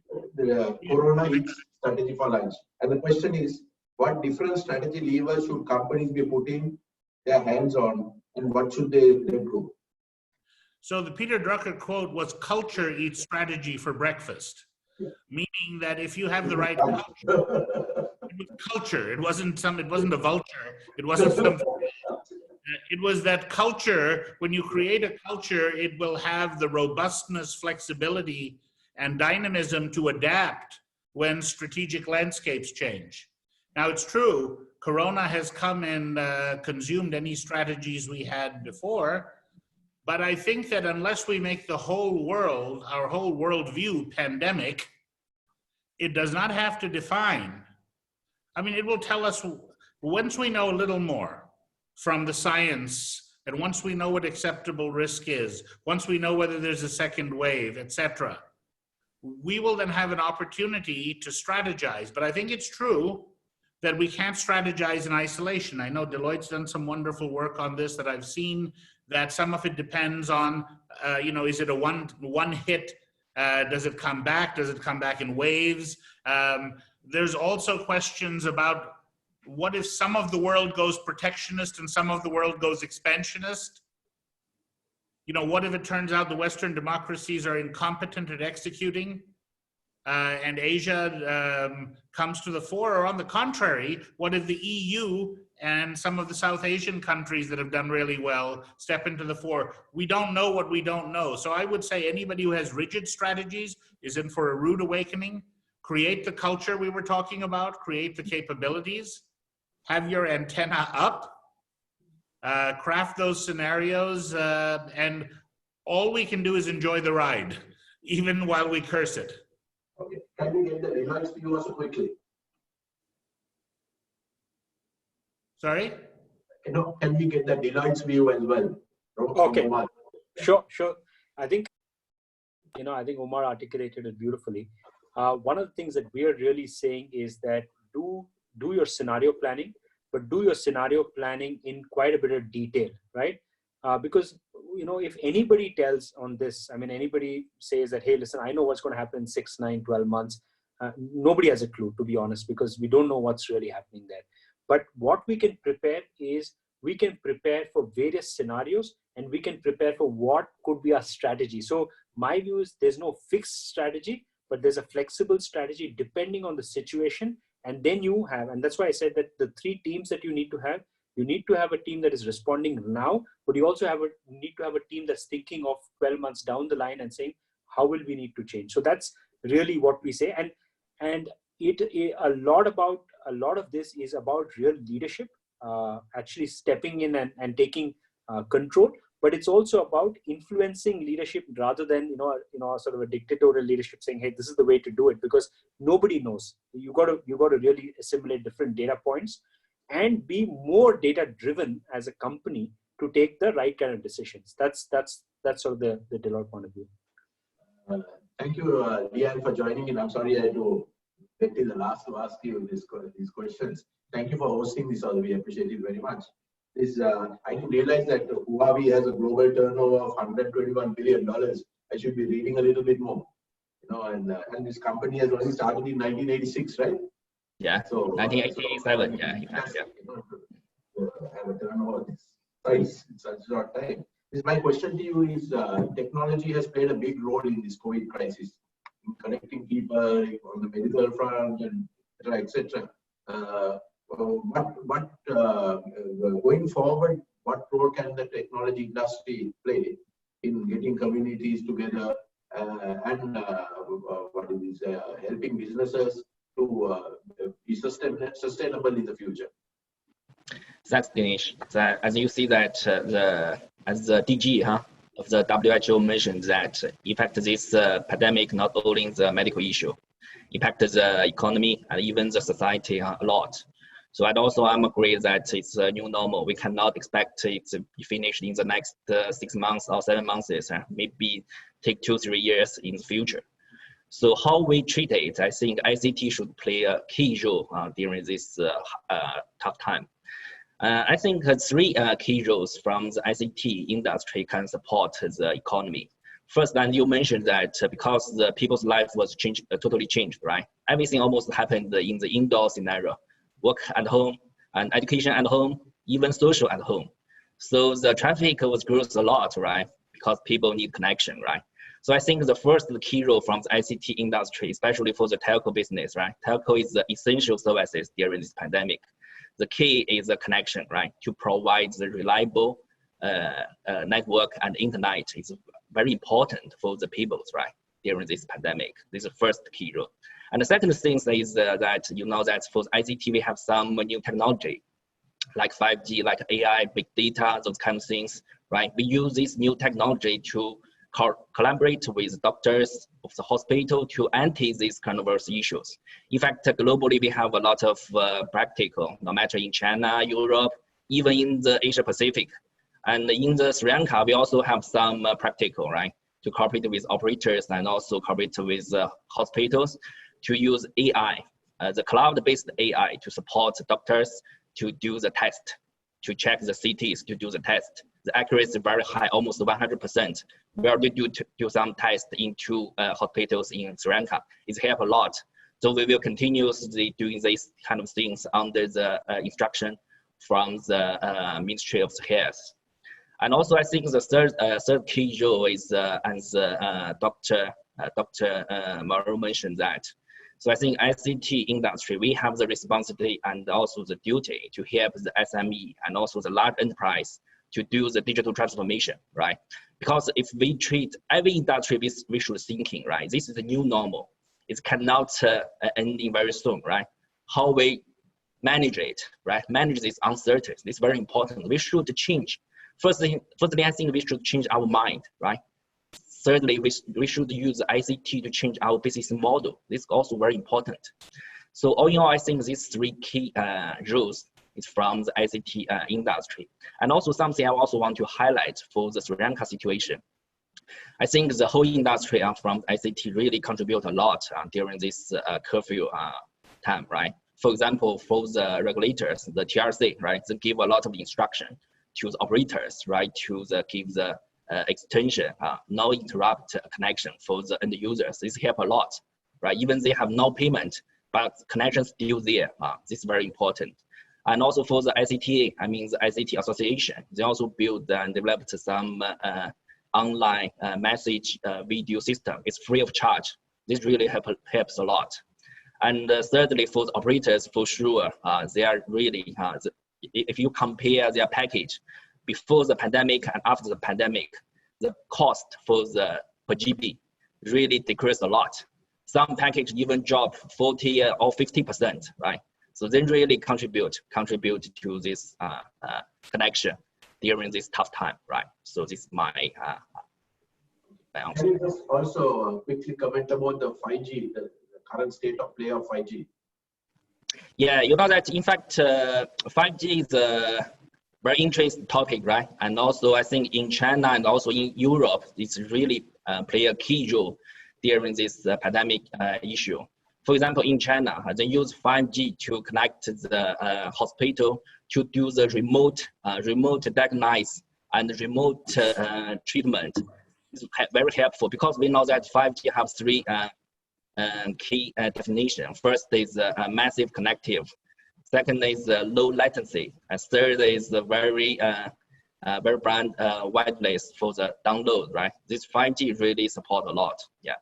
But in Sri Lanka, because we still not commercial launched 5G, so but even though we already provide some high definition video system to support hospital, to support doctors to do the remote remote diagnosis. Right? One quick question. China is now opening out after the closure in Wuhan and all. Do you have any advice for Sri Lanka? Sorry? China is opening out. Wuhan was locked down for a while. Now they are reopened. Businesses are reopening. Do you have any specific advice you can give Sri Lankan companies? Yes. Yeah. Question, but yeah, you're right. Yeah, in China, because yeah, they are already reopened because the situation now is under control, right? But for Sri Lanka, I think still take time, right? Initially, they mentioned it should be the tomorrow, right? But now it's the things extend to the next week. But we are still very confident, right? We are very confident not only for this industry, even for the Sri Lanka. We still think it's a huge potential for the future. So we are confident for that. Yeah. Okay. Thank you. Maybe Dinesh, I can just add to the China thing because we're obviously from Deloitte China as well working closely. I think two things which has happened in China. In China, the state-owned enterprises are actually leading the recovery efforts clearly. So the MNCs and the private companies are still struggling a little bit, but the state-owned enterprises clearly are spending more and investing more. So that is helping the economy. China also clearly the consumer goods related or essential services related, that is seeing the fastest recovery, right? So that clearly is something that is happening much faster. whereas some of the other sectors will take a little bit more time, which is travel and tourism, for example, will take a lot more time. And third, I think, is also about how effectively companies like Tencent and others have used technology for their containment zones, right? So, for example, you have a QR code, whether you're a green, red, for example, orange, that has also helped in the spread as well. So I think how you use technology within the country itself, but also in terms of how you use state-owned enterprises to ensure that you kickstart the economy. Clearly, that is something that China is doing as well. Can you also offer any advice around how Sri Lanka should reopen? Because there are a couple of questions here. Would you like me to take that question? Reopen, yeah, after the lockdown. So I think one is clearly, if Sri Lanka clearly has far lesser cases than you see, but I would always say, and obviously I'm not a pandemic expert, but I think it's important to say, if you can break the country into zones and really start reopening some of the zones where you've not really seen too much, because that would be one part to say that, okay, this particular zones have not had any cases, no history, and of course you do keep some travel restrictions and others, but at least let people start doing their normal day-to-day, and especially daily wage laborers and others. So I think that is clearly one area that you see. Second is, of course, like I said, government impetus in terms of which are the big industries, where is the maximum employment happening, so therefore what can they do to sort of help. Third is, even in the new normal, for example, with the social distancing norms and everything else, how do you repurpose your businesses? So I would say those things. One of the aspects that we are seeing globally is there is a thinking around concentration risk, right? Globally happening, that, okay, should we concentrate everything in China, let's assume, in India, for example, whatever it is. It is also an opportunity, and Sri Lanka should say, let's take 3 or 4 sectors. Let's not take more than that. 3 or 4 sectors which we believe, for example, is something that we can provide alternate services to. It is also an opportunity there to look at those 3-4 sectors, but not go beyond that and offer the world. Rinka, there are a couple of questions. I'm trying to summarize it into maybe 2. There are a couple of questions around how are banks dealing with moratoriums, cross provisions, accrued income, and how will it be reflected in the P&L going forward? Yeah, as for the scheme, we are entertaining the applications from our borrowers. The deadline given was 30th April. So we are in the process of collecting all those requests. That's one. Then in regard to the, once we collect it, and we are also working on to see some of the customers have asked for moratorium, some have asked for additional facilities, some are retail customers who have asked for moratorium, so which we can do that. But wherever possible, when it comes to SMEs and the corporates, we have requested our teams to talk to them one-to-one and try to see where they are at this moment of time, what plans they have, and how long will they take to come back to normal. So with that planning, also we are taking certain amount of, as I mentioned earlier, sometimes maybe 3 months, sometimes 6 months, or maybe more than 6 months. So that's on one side. We are trying to sort out these issues. The other thing is about in regard to the interest during this moratorium period.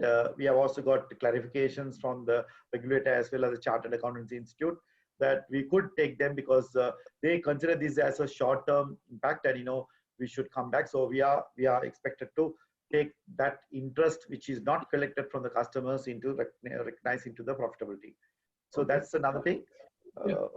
Also, the other question is, can you help distressed companies by maybe talking to EFIs, ADB, and all, take equity in some of these companies to help them to get out of this crisis? We have been talking to them, but they are not willing to. Up to now, the progress has been that they are not willing to get into those business directly, but they are prepared to fund the banks and for the banks to look after them. So again, the cost impact is coming in. So that's why I mentioned sometimes these may not be at a reasonably lower rate, maybe at a fairly market rates. So at the same time, there are other chambers and other bodies are getting together discussing to see whether they could form a help desk or some sort of a center where they can reach out and give their requests so that they can find alternatives or give some advisory services. So there are different initiatives going on at this moment of time, but I think as we come out of this curfew and other limitations to come out, I think things should work faster. But all what I want to say is, as mentioned earlier, also the business entrepreneurs need to have faith in them, have confidence in them, relook at their business strategies and come out with new strategies to meet this new normal environment. Prabhash, also there's a question for you, whether there's a possibility of coming up with an export credit insurance program, especially designed for the COVID crisis. It's something we have been thinking about, but we haven't put anything in place as yet. It's something we'll have to take into consideration. Okay. Then, Sahat, on the tourism sector, people want to know what they're going to do with the casual workers going forward, and also with the trained staff. Sanat?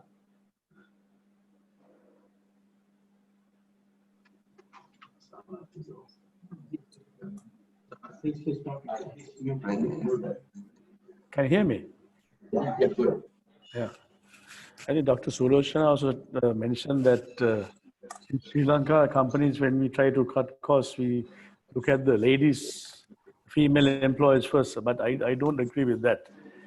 We have a policy where the last last person who joined the company gets out first. So that's unfortunate, but casuals and trainees also are based on the same way. We don't have a follow system in Sri Lanka, so therefore we need to we are compelled to take certain extreme action when it comes to the cutting down costs with regards to human resources. In Sri Lanka, we all, like any other country, all our companies treat the human resource as the most important asset. We don't try to get rid of them on purpose unless there's a real need to save the company. So that is what we are going through right now with this crisis. We are in a major crisis. We are in our industry in particular is having zero revenue. We are looking at ways and means of cutting costs and how we can survive in the interim. So we take certain actions, but we don't have any intention of, discriminating on any gender or any staff category as such. So the last to come in is the first to go out, unfortunately. That's the system that we adopt. There's a question here. The industry needs to get ready for the new normal without crying over spilled milk. Well, industry has gone through this several crises many a times before, but I would say this is the biggest we have ever faced. Because today the whole world is affected, and the travel industry will be the last to revive, as the way things are looking at the moment. Because without air travel, our industry cannot function. So we need to get in revenue streams. The revenue streams will come in only once the airline starts operating. So this is a health issue. So we got to listen to our medical, professionals, take their advice, and hopefully, this for the first time, our business is run by advice based on the medical profession. So this is a very unique situation we are in right now. Prabhash, on the exporters side, is there any way small SMEs can be supported by working with the banks so that they can be propped up in the short term? Is that for me? I couldn't hear you. Yeah. Yes. Okay. I mean, SMEs become very important now, especially because agri-sector is going to become very important. So, I mean, I don't know if there are any different schemes for the different banking sectors, but the government is also extremely focused on the SME sector. And one of the industries that we see booming going forward is the agri-sector. So I think there are a lot of opportunities for SMEs, and I think that'll be good credit. Yeah, Roman, there are a whole lot of questions about costs. Can you offer any advice around how companies should manage their costs and run it down and become the reduction should be part of their culture? So just cutting off trading costs or cutting off advertising costs. Well, I think part of the issue comes down to the fact that you have to look at what it takes to be competitive, and every sector has to decide that for itself. And then you have to decide, therefore, what is optional and what's incidental and what is absolutely crucial to competitiveness. So I think the first thing is you get rid of stupid bureaucratic layers. You get rid of pointless get-togethers that can be handled through technology, as we were just discussing. Keep high touch for those things where high touch really matters. Then see if you can empower people more on the front line. I would say that you don't need quite as supervised an economy as we have. I would also say that do better in terms of succession planning. It's very expensive to go outside of a company to look for people, but I don't think enough time is spent on that. So I would say that you have to, over this time, get really more sharply clear on what customers value, prioritize those capabilities, see how the organization can become more lean, both in terms of parlaying digital capabilities, but also in terms of getting rid of unnecessary bureaucracy and decision-making layers that don't help. And I think that that would be my overall thing. And now in terms of cutting training and so on, some of that will happen. So again, you have to prioritize what are the capabilities, and some of those might have to do with looking after the emotional resilience of the most crucial employees that maybe is not optional when we don't know whether there's a second wave, whether there's multiple shocks, whether there's going to be some borders open. We are asking people to take on a far greater degree of uncertainty and be flexible. And so while, yes, we have to be very careful with costs, we must not think human capital is an option, because we need them more than ever. There'll be fewer of them. They'll have to perform better. They'll have to take decisions of higher quality.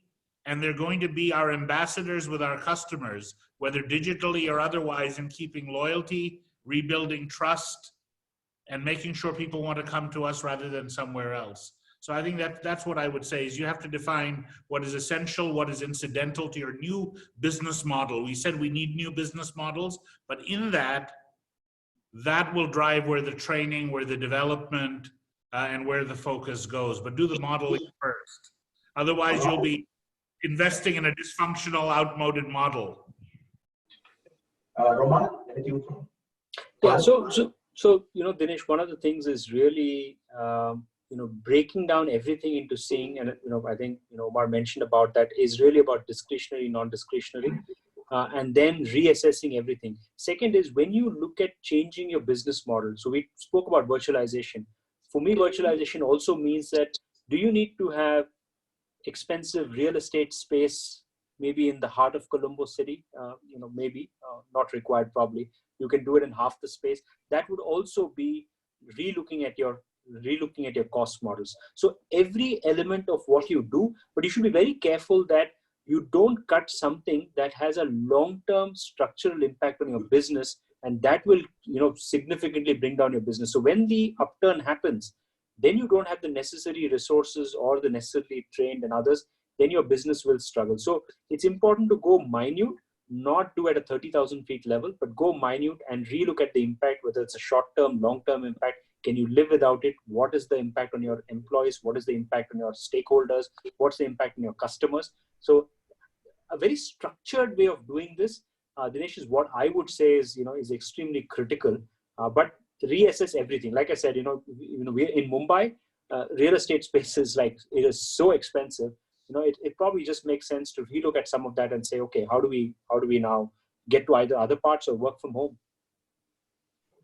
Given that it's already nearly 5 o'clock, I'd like to close with this question for the entire panel. I would like you to take a minute and respond to it.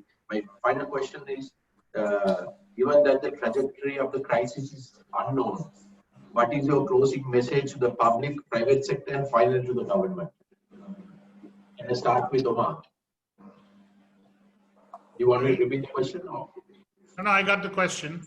My closing comment is that this is a moment where we have to be both prudent and courageous, and we have to instill that confidence. I would also say that this is just a fact, and I mention it as an interesting footnote. I don't mean to be glib, but defending women and the importance of women in the workplace. One, we know that they make a very valuable contribution and provide sometimes a different point of view. But we also know from the stats, and anyone can look this up, that this pathogen seems to kill men more than it does women.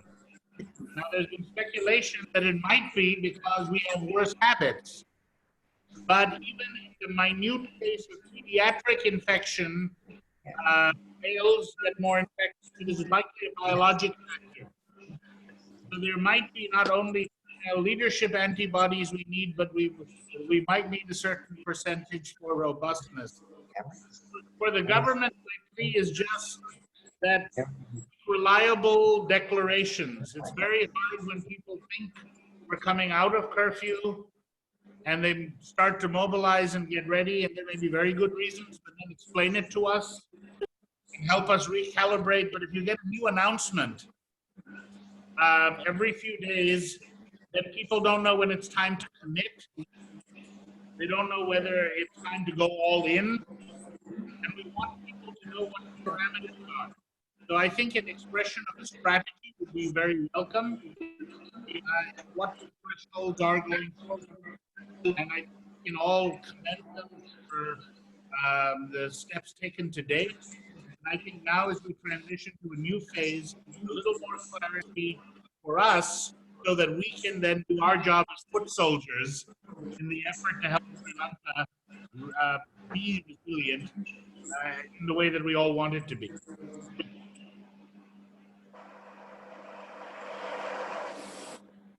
It seems my response scared Dinesh out of his chair. While we're waiting, maybe I can continue if that's okay. Yeah, okay, Prof. Go for it, yeah, Prabhas. all right. So for the public, I think it's really conditioning of your mind. As far as Sri Lanka is concerned, we need to make sure that if there's ever a second wave, we manage that second wave intelligently. So coming out of the first wave, understanding social distancing, understanding that the virus is still invisible, it's out there, and the people need to take extra care, and also understand that life is going to be known as a new norm.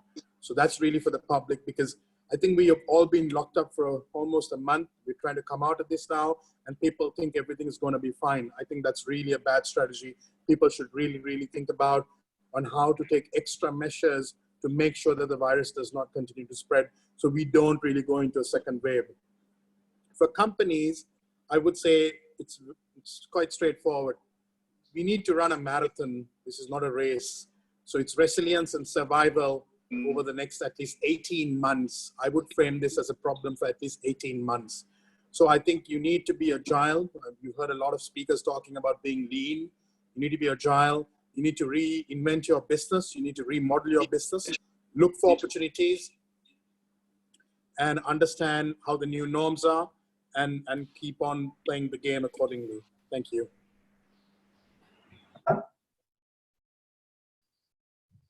Dinesh, can I go now? Yeah. Yeah, okay.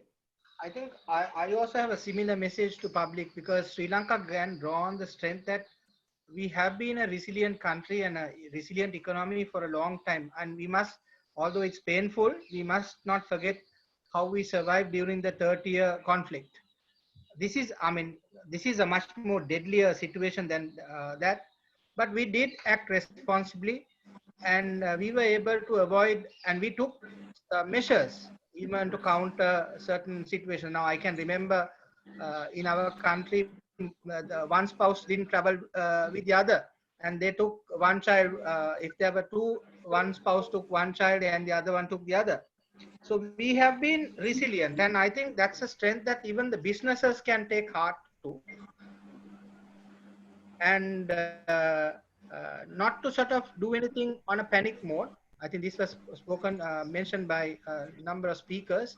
We need to assess the situation And also we need to assess the opportunities that are coming, that can come our way. Like what Mr. Ukwata mentioned, there is light at the end of the tunnel. So we need to look at the those opportunities, make those assessments, and avoid knee-jerk type of reactions in decision making. We need to carefully understand the data, and the data science and analytical science will be extremely important, even in decision making with regard to employment,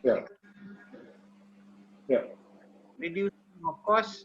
We cannot lose sight of the fact that there will be opportunities at the end of the tunnel, and we need to immediately grab onto those and take one speakers mentioned. I think we should not forget that. That would be the message that sorry. That's the message that I would like to give the public as well as our companies. Thank you. Yes, Dinesh, I have a message in the sense for our own industry. You know, I mean, tourism is one industry where we have been facing multiple hits over the years. And we always go to the government and, of course, the banking community for support. We should look inwards. We should, you know, start building up our own tourism resilient fund or tourism emergency fund. Actually, we contribute 1% of our turnover to a tourism development levy to the Sri Lankan tourism. And over the years, up to now, most of these funds have been unutilized, and every month we are returning it to the treasury. And this fund has, you know, it's developed to 1 billion. It's a fund collected from the private sector contribution as well as from the airport departure tax. So this fund has been amounting to billions of rupees every year. So perhaps we can put away, say, 0.25% of this fund to an emergency fund where we could draw, you know, have access in a time like this, for example. I think this is for the long-term benefit of our industry and to create greater stability for our, especially for our workforce, to support them. I think we need to look at building a fund like this going forward. And other thing I want to mention here that today, when you look at this COVID-19 cases and the mortality in Sri Lanka, as opposed to any other country, it is quite evident how well we have managed the situation. So I hope this gives confidence to the future travelers as soon as they start planning their next holiday when travel restrictions are lifted, that they can consider Sri Lanka as a place to spend their holiday. That's my message. Linda, can I move to you because you mentioned about the fund? That might be comforting for you. So Dinesh, my message is actually to sum up, think positively. As business leaders, you all have faced many types of challenges in the past. And I think this may be a new challenge. Even up to now, the government has done a great job in managing it, controlling it. The people, the more that we support the government initiatives, I'm sure we'll all come out and get back to some sort of a new normal levels.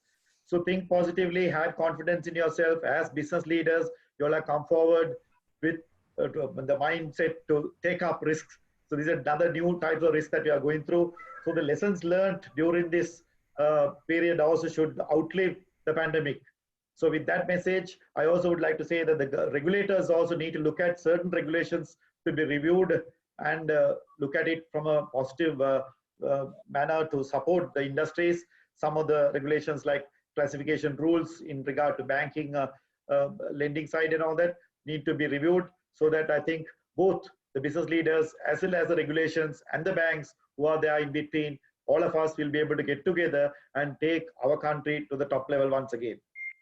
Thank you. Dr. Sulochana? Yeah, it says that one person can make a difference. And many forums, we women spoke about work from home, and while the corporates was not that favorable, but the nature itself of the women and men, now everyone is working from home. And I think sometimes nature give benefits for women through some other crisis, saying that. Again, I come to the women have to rethink about the families and mainly about their men and sons, because this COVID-19 has proven, even though we look at them as strong, They are not strong when the actually women in the world, it says many men died. So I think and got affected. So it's time for mothers especially to rethink about the sons and the husbands. And for the government, I think we have to give the credit to the female, the minister. Finally, after many years, the government has made a decision to get a female minister, and I think she did a great job, even though she has not been in good books for many of, but I think she did a great job. And I think, as Mr. Kwata said, I agree. We have managed it very professionally, being an island, and it will give an opportunity for the travelers and business people to rethink about Sri Lanka. And also, if you look at the cost on many of the things, the business will come back to Sri Lanka very soon. Thank you. And Roma, you can be the last man to close it.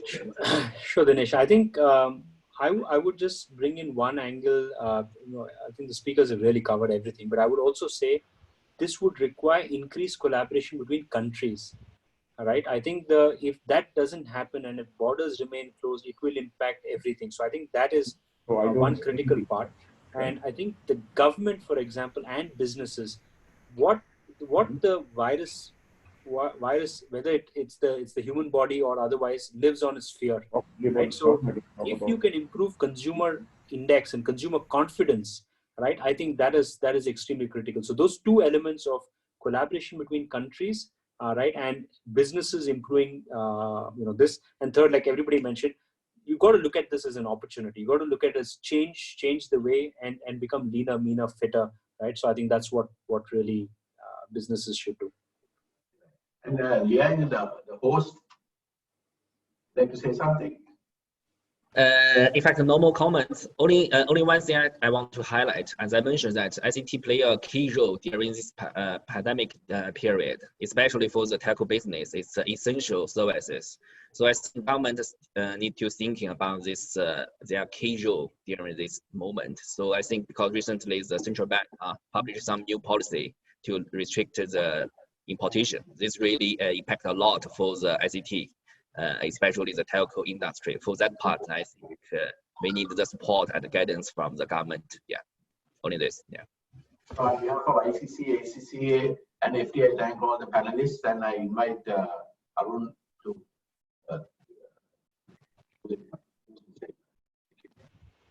Thank you. Thank you. Thank you. Thank you. Thank you. Thank you. Thank you.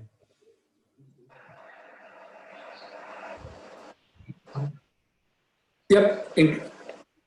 So thanks to everyone, as was mentioned. So a few phrases and thoughts in conclusion.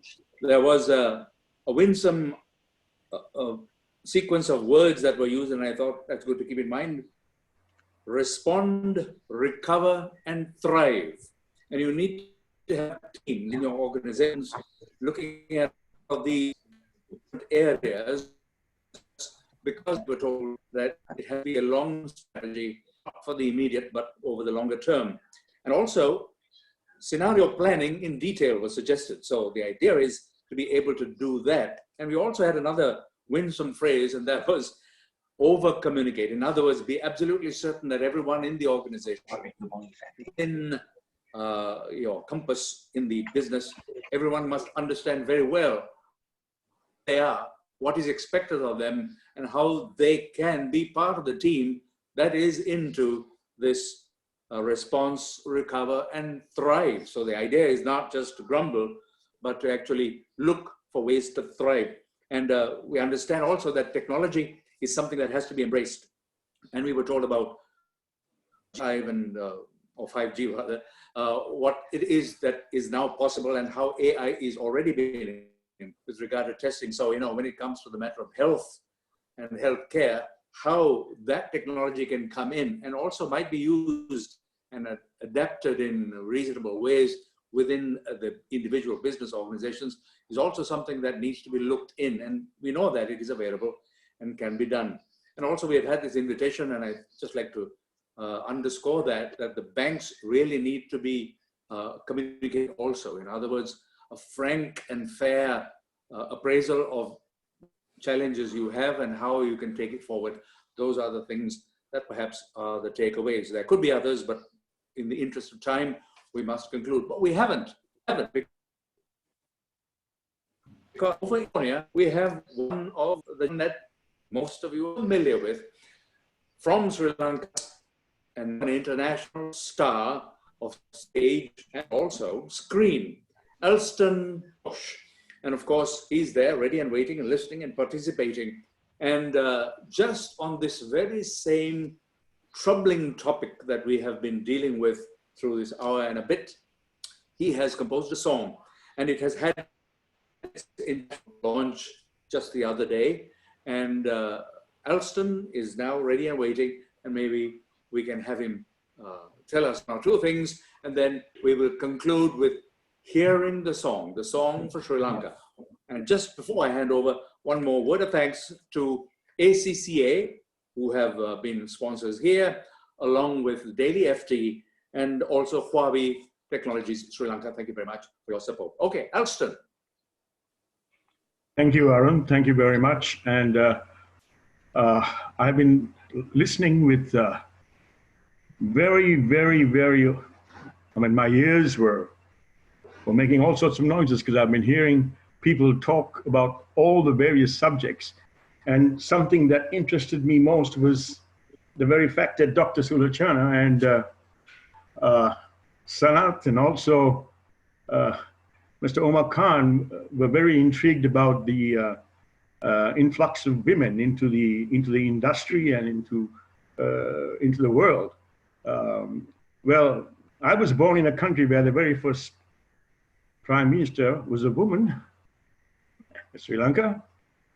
We provided the very first woman prime minister. We had a president that was a woman.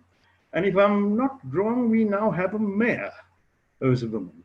So women have been taking a great part in Sri Lanka. And also everywhere else in the world, in the entertainment industry, which I must add, has also suffered probably the most in this particular situation. Because the very first thing that perhaps Sanat cuts during a important Sunday presentation, because he has no guests, is the entertainment. And it's still, and in Sri Lanka, when I say entertainment, it just doesn't mean a singer or a band, but it could also mean the culture. We've got some amazing culture in Sri Lanka. And we seem to suffer a lot when things of this nature happen. And if I might just close, Dr. Sulachana, I might also add that women take a big role in everything, not just entertainment, not just the hospitality industry. And you said something like about, I think, a percentage that where women do have a say in the industry. But I think it's a lot more than that. I think it's 100%. Because when the man goes home, the big businessman goes home, he listens to his woman. And that's why somebody once said, behind every successful man is a woman. But I have changed it just a little bit, which makes it maybe 200%. Behind every successful man is a woman that his wife doesn't know about. So that makes it quite a big amount.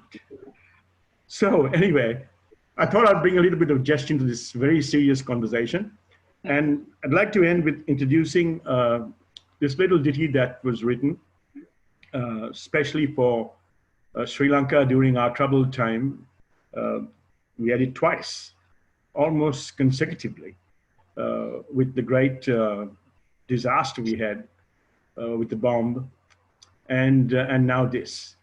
I'd like you to listen to the lyrics and also perhaps watch the video, which tells the story. Thank you very much. God bless you all. Hopefully see you soon.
becomes one and the smoke in the sky disappears.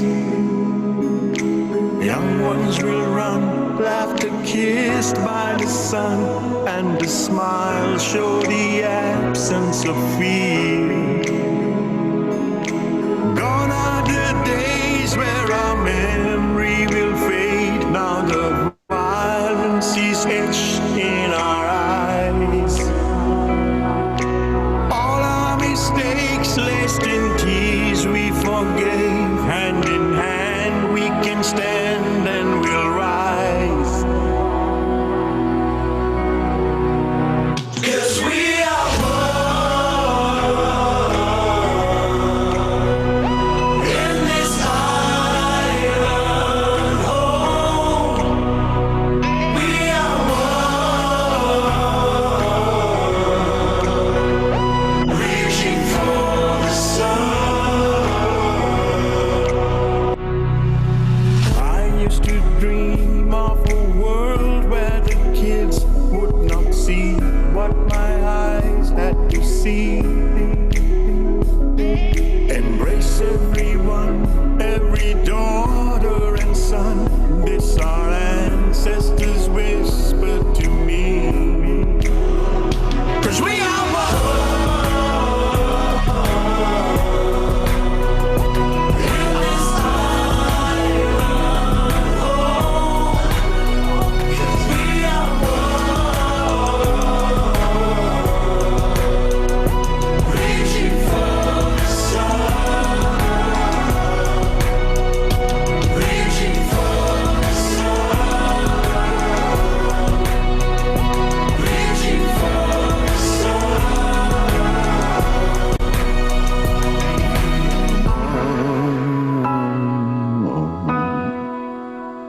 In this island home, we are one, reaching for the sun.